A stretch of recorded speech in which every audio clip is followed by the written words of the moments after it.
Bueno, después del parón técnico de la semana pasada y de unos cuantos miles de terremotos entre medias, volvemos otra vez en el espacio, ciberespacio, y nada, a ver qué es lo que toca hoy. Pues hoy teníamos un sutra, los comentarios sobre un sutra, el MN43, el Gran Catecismo, que es muy largo, que nos gustaría que nos lo comentaras porque es muy largo y es un poco complicado. Hombre, por ser largo, te digo unos cuantos que seguro que son más largos que ese. Sí. Será porque tendrán algo que decir, ¿no?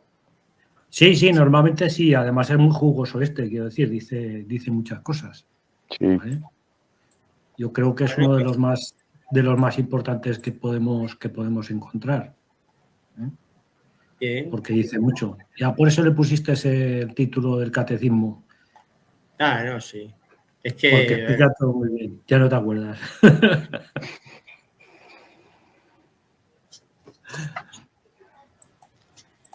Pues nada, que alguien empiece a leer y que pare donde le parezca a alguien. Vale, pues si Mira, queréis... ¿quién va leyendo y que diga ¡para! Y entonces hacéis la pregunta y nos ponemos. Si queréis leemos un trozo cada uno, ¿vale? No, pero lee hasta un punto y ahí cortamos y vemos lo que sea. Venga, empiezo yo. El Gran Catecismo. Esto he oído. En cierto momento, el Buda se encontraba cerca de Savatthi, en el bosquecillo de Jeta, en el monasterio de Anathapindika. Luego, a última hora de la tarde, el venerable Mahakotita salió del retiro, fue a ver al venerable Sariputta e intercambió saludos con él.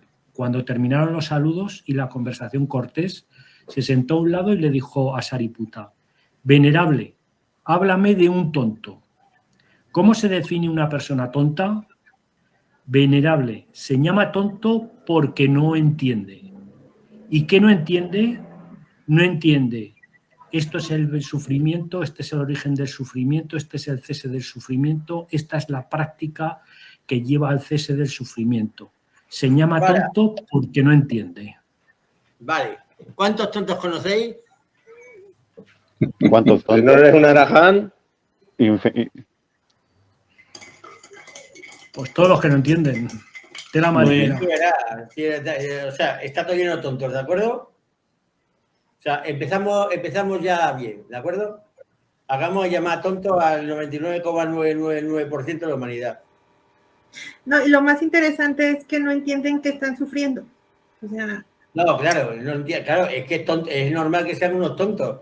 Porque no entienden que sufren, no entienden qué es el sufrimiento, no entienden por qué sufren, ni cómo es el origen, ni cuál es el fin del sufrimiento, ni cómo se quita el sufrimiento. O sea, hay que estar muy tonto. ¿No? Yo aquí matizaría un poquito, porque es que... A ver, matiza, a ver si eres capaz. Vamos a ver, todo el mundo sufre y sabe que sufre.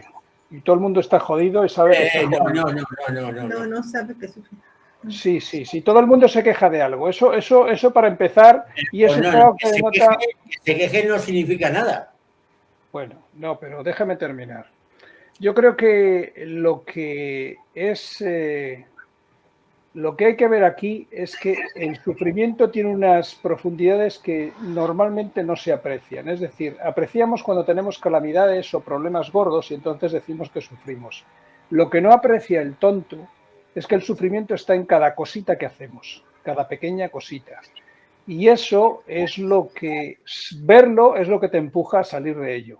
Porque la mayor parte de la gente, digamos que se conforma con lo que se tiene habitualmente. Tú tienes tu comidita, tú tienes tu móvil, tú tienes tu internet y con eso ya te disfrutas. Pero no te das cuenta de que todo eso es puro sufrimiento. Y eso es... Pero vamos a ver, ¿te estás contradiciendo tú solo? O sea, si la mayor parte de la gente, cuando se lo pasa bien, no se da cuenta de que está metido en un sistema completamente esclavizado, que no hace nada más que lo que está haciendo, no es ni consciente siquiera. No sé, es como si te vas a un sitio de esclavos, gente que ha nacido esclava toda su vida, y les preguntas, no, aquí estamos bien, oiga, sí, sí. Yo es que conozco gente que les azotan 5 veces al día, y aquí solo nos azotan 3.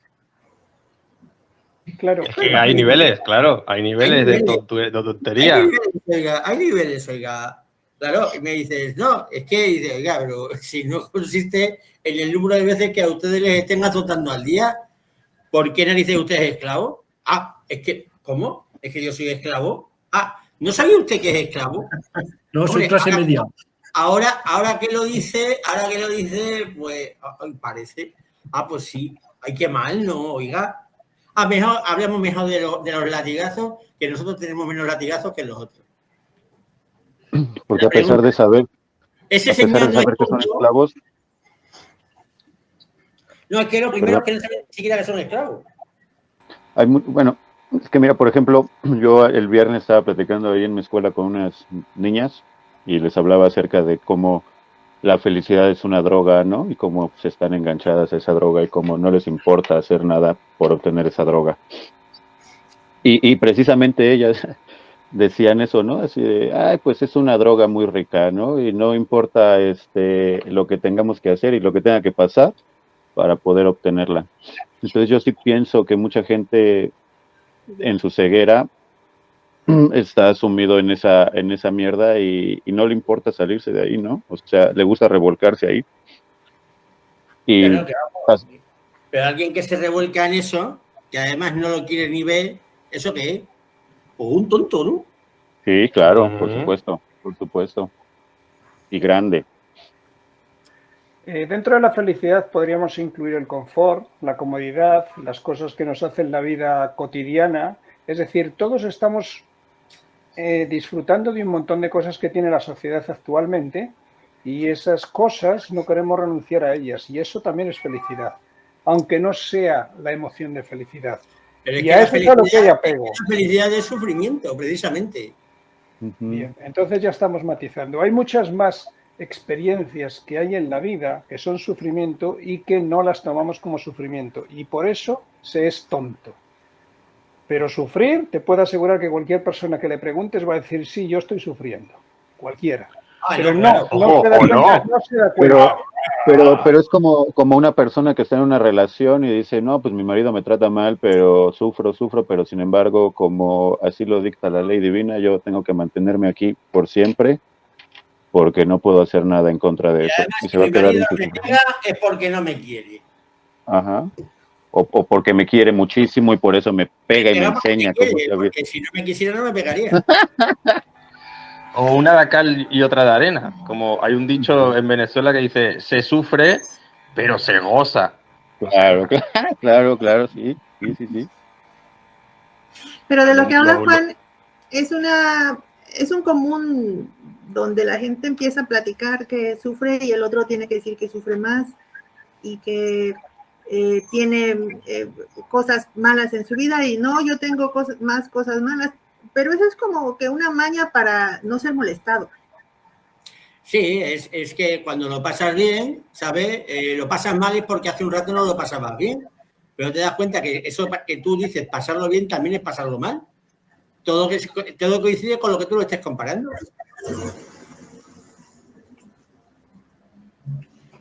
Claro, el que está tonto, no tiene referencia. Exacto, es el tema, es una referencia, porque yo creo que no se aprecia que el sufrimiento está en todas partes porque no se conoce otro estado. Hemos nacido así, hemos vivido así y no tenemos referencia de otro estado. Bueno, por eso, pues nació tonto. Sí, bueno, ha nacido tonto, pero quiero decir que esa tontería no es un insulto en este caso, sino simplemente es una apreciación de que hay una ignorancia que no nos permite ver que existe otro estado mucho mejor. No, aquí no se habla de que estés en un estado mejor, es ver el estado que estás. El estado en sí mismo, no es que haya otra cosa mejor. O sea, el estado en que estás no lo puedes ver como estás si no tienes un punto de referencia. Es decir, hasta que te des cuenta, hasta que empiezas a mirar que realmente está jodido, pero que te lo des cuenta tú de cómo estás. Pero claro, si dices, no, es que, bueno, pero el domingo nos dan natillas. Y yo espero el domingo para que nos den natillas. Y el rato que me dan natillas, feliz. ¿Me entiendes? Lo malo es que al mes siguiente, al domingo siguiente, nos quiten las natillas y nos castiguen, entonces lo pasamos muy mal. Pero si nos dan natillas, aguantamos muy bien. Dice, pero es tonto este hombre. Pues sí. Y aquí la gracia es que aquí no es que venga alguien y te esclavice y te ponga un grillete en las piernas y te pegue y tal. Que te esclavizas tú. Estás así porque tú quieres. Que es lo que la gente no entiende. Porque la gente ve en las religiones de que, ay, que Dios me ha castigado. ¿Por qué? Porque un señor país se comió una manzana y resulta que la culpa la tengo yo. Me tiene Dios que me tiene que perdonar a mí. ¿De acuerdo? Es que no va así. Es que no. Tú estás jodido porque tú quieres estar jodido. Porque nada más depende de ti. Entonces, si estás jodido, depende de ti. Y encima te quejas, no es que seas tonto, es que además eres idiota. ¿Eso quiere decir que tú puedes cambiar la situación? Anda, ¿y para qué sirve la iluminación? ¿Quién la cambia? ¿Te la cambia alguien? ¿Qué diferencia hay entre Dios me ha mandado esto o tengo una situación condicional que me impide hacerlo? Pues que Dios le da la gana hacerlo o no, porque va de su santa voluntad. Y entonces estás jodido. De la otra forma, tú puedes cambiar el tema. De la otra forma, depende de Diosito, si Diosito quiere hacerlo o no. Claro, eso es en plan de excusa. Porque eres un menor o no eres un menor.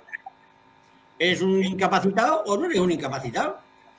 Aquí la responsabilidad la tienes tú, no la tiene un Diosito.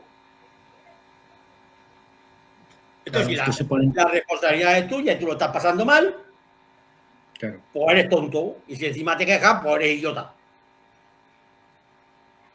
Y te buscas excusas, el universo no conspira a mi favor, Dios no me ayuda, no rezo lo suficiente.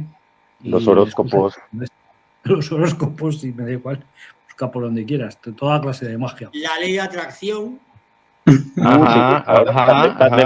de moda ahora, sí. Está muy de moda. Sí. Sí. Impresionante. La que trajo los temblores, por cierto. No es porque tengamos placas tectónicas, es que está la ley de atracción. ¡Ostras! Que lo desearon mucho. No, es que como hicieron un simulacro, pues entonces el simulacro llamó al terremoto. Ah, claro. Qué nivel, macho, qué nivel. Es el pensamiento mágico, todavía estamos como en el medievo. No, mire, aquí hay una cosa que es famoso que se llama México Mágico. Y cuando empiezan a pasar cosas de estas, salen tontos de eso, pero vamos, como salen hongos cuando llueve. Y lo justifican que da gusto, cada cual con una tontería distinta.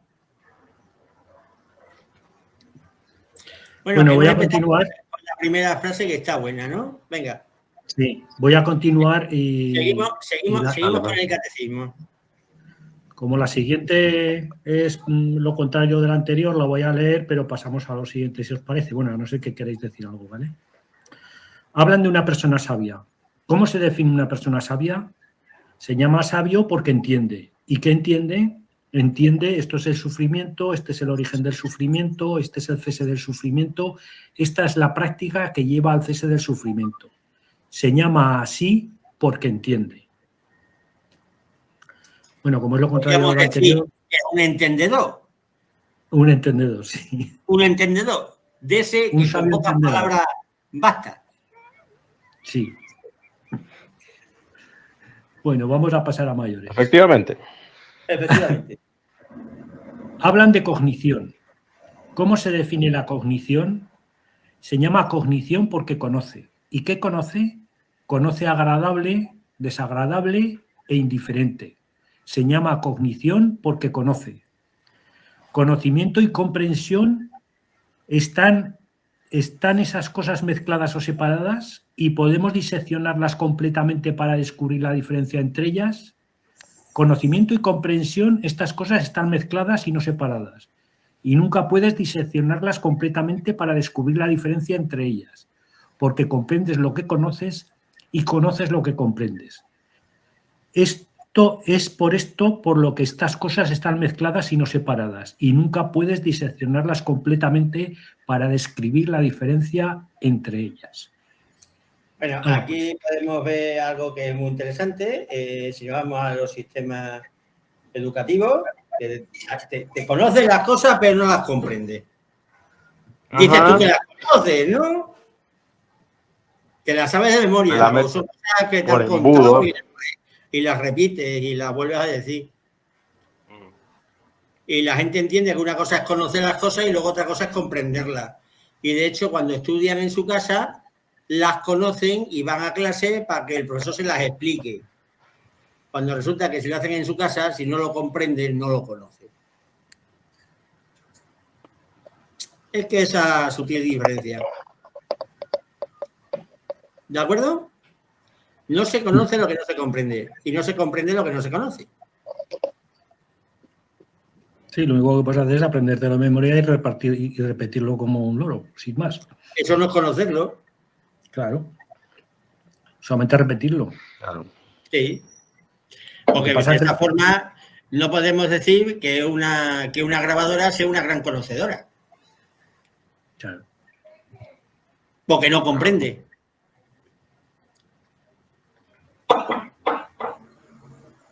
Es una cosa muy obvia, pero como quiere decir las cosas obvias, porque parece ser que las cosas obvias no se entienden muy bien, pues seguimos con cosas obvias. Venga, Carlos, sigue. ¿Cuál es la siguiente? Seguimos. A ver. Sabiduría y episteme. ¿Cuál es la diferencia entre estas cosas que están mezcladas y no separadas? La diferencia entre estas cosas es que la sabiduría debe desarrollarse, mientras que la episteme debe entenderse completamente. Hala, estás fuerte, tira. Pues la episteme, por la definición, saca la definición de la Real Academia, ¿vale?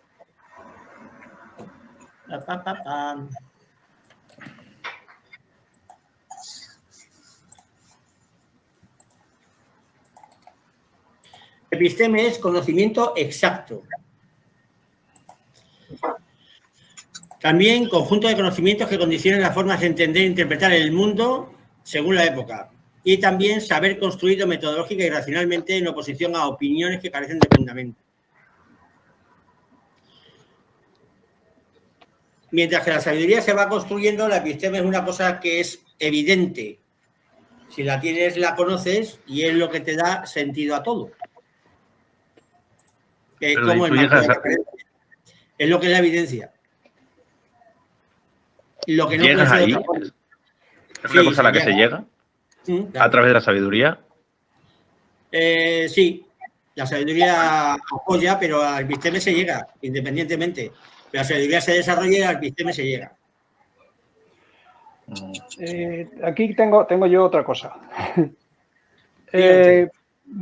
Tanto la sabiduría como la episteme hay que hacer algo con ellas. Es decir, la sabiduría hay que desarrollarla y la episteme hay que entenderla.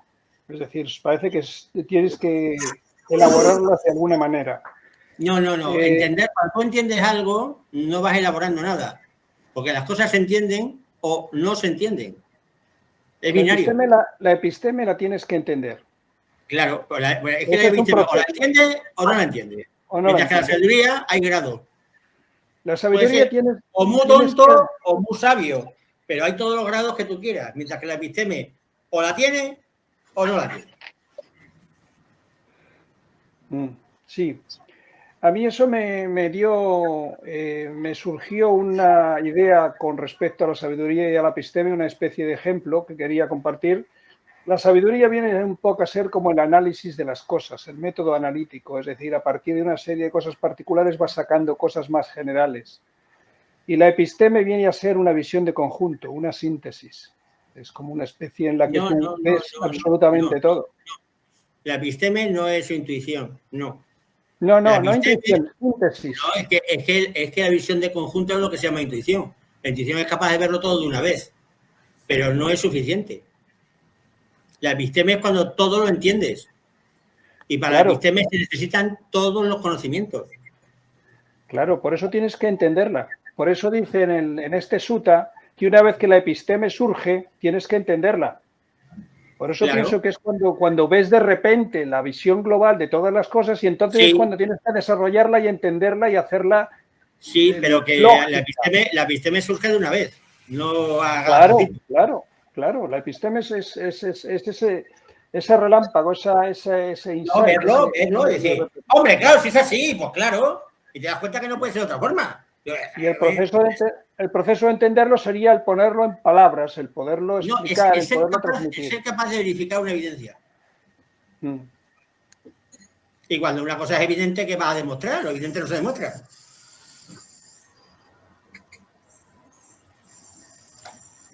Ahora, que si no llega a la episteme, pues lo evidente no es capaz de verlo. No, yo esto lo veía más en función de la persona que tiene que explicarlo. Es decir, la persona que lo ve, evidentemente, no tiene por qué... No, la episteme no se explica. No se puede explicar. Es una cosa que tú llegas o no llegas. Yo te puedo contar las cosas 1000 veces, pero tú no tienes por qué llegar ni no llegar, no tiene nada que ver, lo tienes que ver tú. Ya, pero la persona que ha tenido la episteme, por ejemplo, en tu caso, tú has estado explicando y tú has tratado de explicar cuál es el rollo final a través de muchas palabras. Digamos que eso es una forma... Tú cuando llegas a la episteme te das cuenta tú ese día que dices, ¡ostras, lo he entendido todo! Por ti solo no necesitas, claro. Pero claro, ese día que lo entiendes todo, ¿yo qué culpa tengo? ¿Lo has hecho tú solo?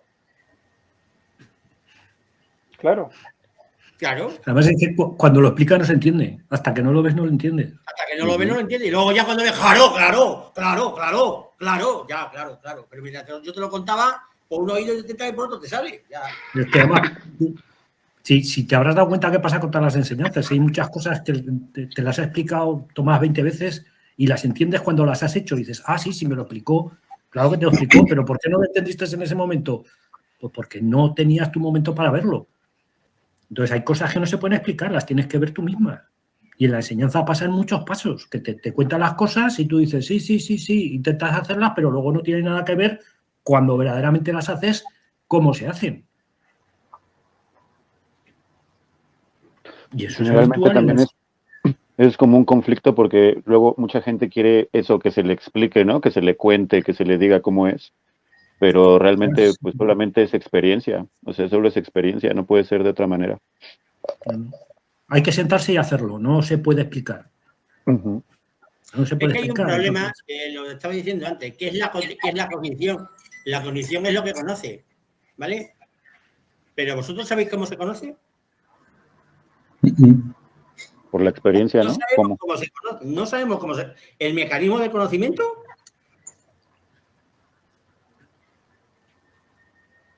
¿Cómo es el mecanismo del conocimiento? De hecho, es una limitación. El conocer algo es limitarlo. Porque en el momento en que algo aparece y lo conoces y le das forma o de alguna manera entra dentro de la cabecita, ya está limitado. Ya está en las 4 cosas que puede hacer y nada más. Es un concepto.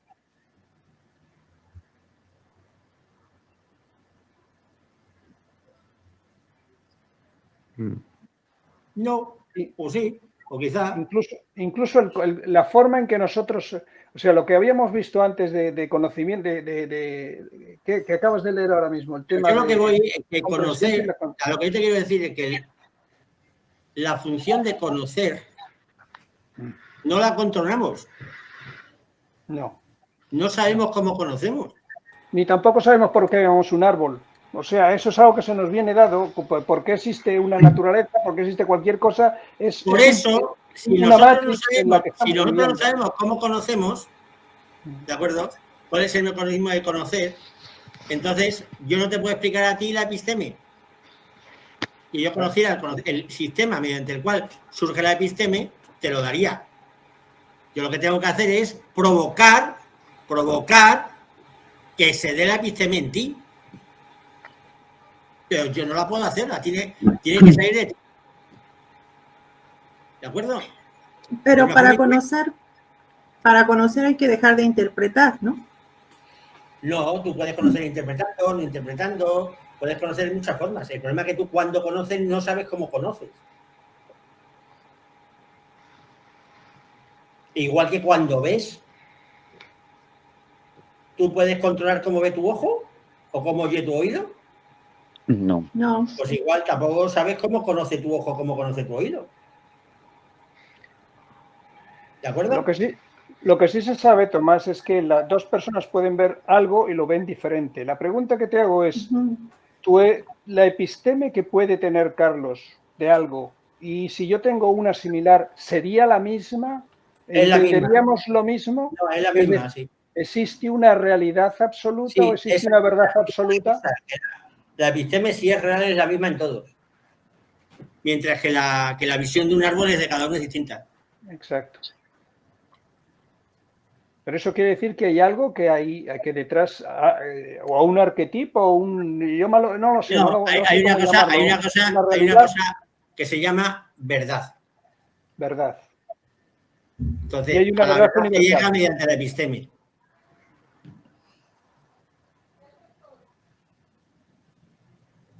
Mientras que la sabiduría es una cosa que se construye y la sabiduría es de cada uno. ¿De acuerdo? La sabiduría, digamos, es como una manera que vas montando para llegar a un determinado punto que te permita llegar a la episteme. Ya cuando caes la episteme, ya la episteme, ya has conseguido el premio es el mismo. ¿Ok? ¿Y hay grados en la episteme? No. Es decir, no vas viendo... Sí, hay dos grados. Como en una montaña. O tiene o no tiene. Es como el que dice, plato a elegir. Y dice, fabada. Además hay uno, digo, sí, usted puede elegir si lo quiere o no lo quiere.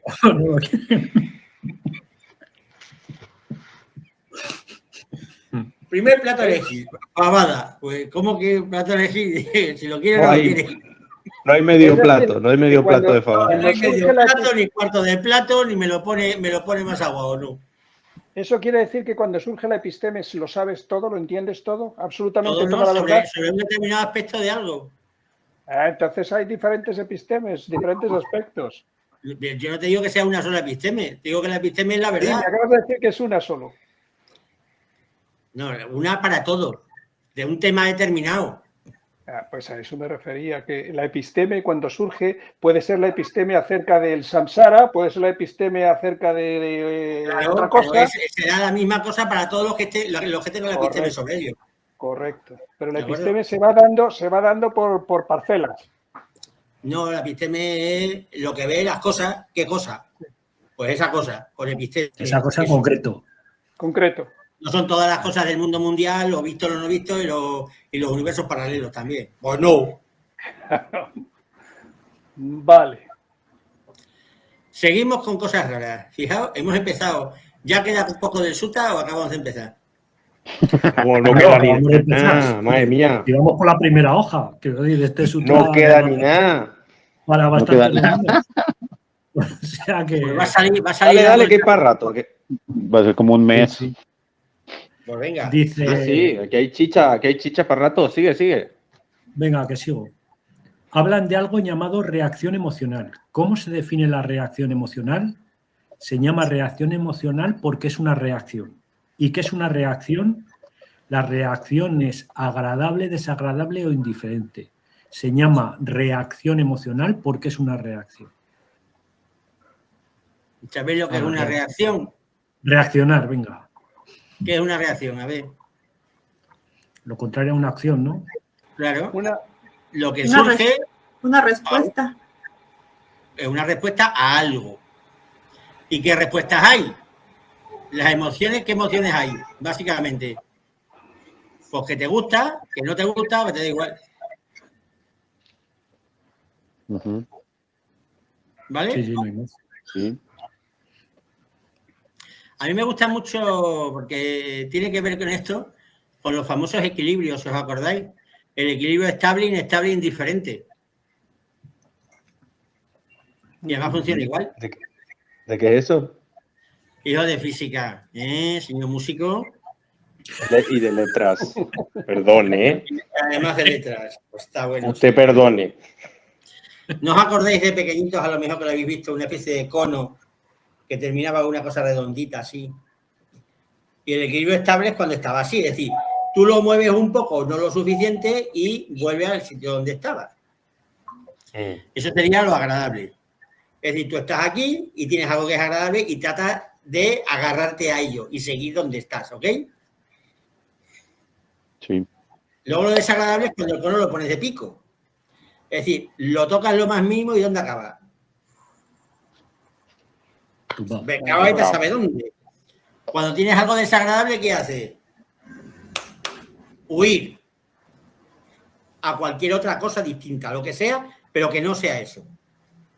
Y cuando el cono lo pones de lado y lo mueves para acá o para allá y ahí se queda, pues una reacción indiferente. Aquello se mueve y a ti te da igual donde se mueva. Tened en cuenta que todo funciona a base de equilibrio. Y la forma que tiene el sistema, nuestro sistema de reconocer los equilibrios es justamente esa. El equilibrio estable sería lo agradable, el inestable el desagradable y el indiferente es el indiferente. ¿Por qué hablamos de equilibrio? ¿Cuándo se habla de equilibrio? Cuando hay fuerzas que actúan sobre un determinado objeto. ¿Y en qué consiste el samsara? En un montón de acciones, de consecuencias que van sobre un objeto. Entonces, esas fuerzas pues, van a dar lugar a un nuevo equilibrio, que puede ser uno de esos tres equilibrios.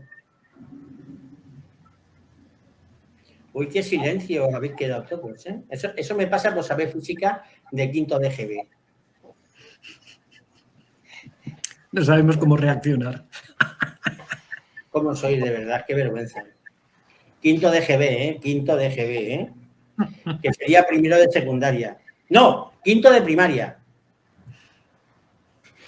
No, sigue siendo EGB. Sigue siendo. No, quinto, no, aquí se llama primaria y en España también se llama primaria, ¿eh? Quinto de primaria. Fernando, tú ya pues te si llega la EGB. Esto es de ciencia, no te acordabas de eso tampoco, ¿verdad? Yo me estaba acordando porque cuando estudié biología había un libro que se llama Equilibrio y Desequilibrio. Y se trata de cuando los sistemas biológicos, cuando están en homeostasia, es decir, cuando están funcionando bien, están en equilibrio. Y cuando están en equilibrio estable. Pues se llama homeostasia. Entonces, claro, se llama homeostasia, ¿por qué? Porque están agradables y están todos muy bien y tratan de agarrarse donde están. Y si se mueven un poco, vuelven a donde estaban, porque estaban agradables. ¿Ok?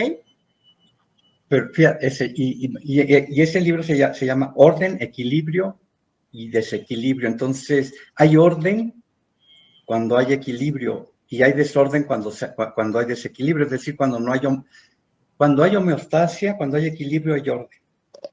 Y siempre todos los organismos vivos tratan de regresar al estado de homeostasia. Es decir, claro, porque los seres vivos quieren estar en un estado agradable. Sí, es homeostasia. Pero hay fuerzas que los impelen a cambiar de estado a uno desagradable. Sí. Siempre los estados, los organismos, los seres vivos, por eso tienen tantas funciones de regulación del pH, regulación de la presión osmótica, de todo eso, porque todo eso es lo que los hace. Porque les gusta estar agradables, no les gusta tener un pH de 4, ni de 12, ni nada así, ¿verdad? Exacto. Pero hay un proceso universal. También pasa con la Tierra. ¿Vale?